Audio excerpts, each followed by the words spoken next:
No, na tą chwilę pojedynek na low kicki.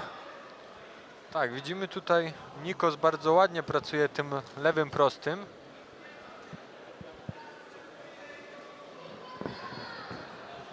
Czuje ten dystans. O, próba obalenia. Ładne wejście w nogi wychwycone. Tam, ale dobrze bronił się. Haczy i wyhaczył. Z lekkim wyniesieniem przejście do tak naprawdę półgardy. Czy będzie próba przejścia do pozycji bocznej? Krzysztof się przykleja. Tak, ale to jest takie troszkę złudne dla Krzysztofa Grabowskiego, ponieważ no, takie mocne klejenie do przeciwnika powoduje, że jednak te mięśnie tracą ten tlen.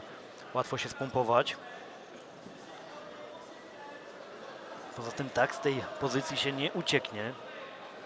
No, widzimy kontrola Nikosa. Będzie delikatny. Ale ładne przetoczenie. No i właśnie o tym mówiłem, że to nie trzeba się przytulać, to trzeba działać dynamicznie. Bardzo ładnie to zrobił. Powrót do stójki. O, potężne teraz. Seria ciosów i próba obalenia. Zszedł tam nisko, szukał. O, lewy sierp i poprawia i kończy tą walkę. Tak, Pięknie. tutaj Krzysztof, kiedy atakował, bardzo te ręce nisko były opuszczone. One nie wracały do szczęki. Tutaj no, nadział się najpierw na lewy sierp, a potem ten prawy taki kończący. tak, no tutaj dynamicznie Nikos uderzył. Naprawdę.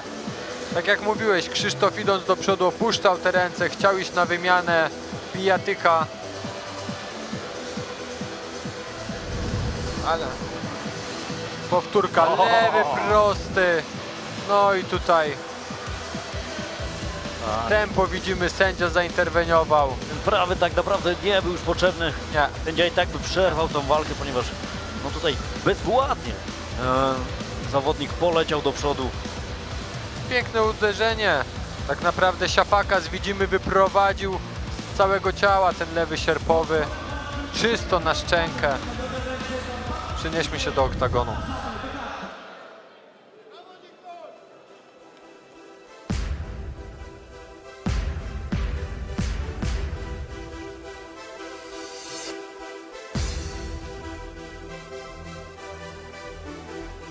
Zwycięzcą pojedynku przez knockout w pierwszej rundzie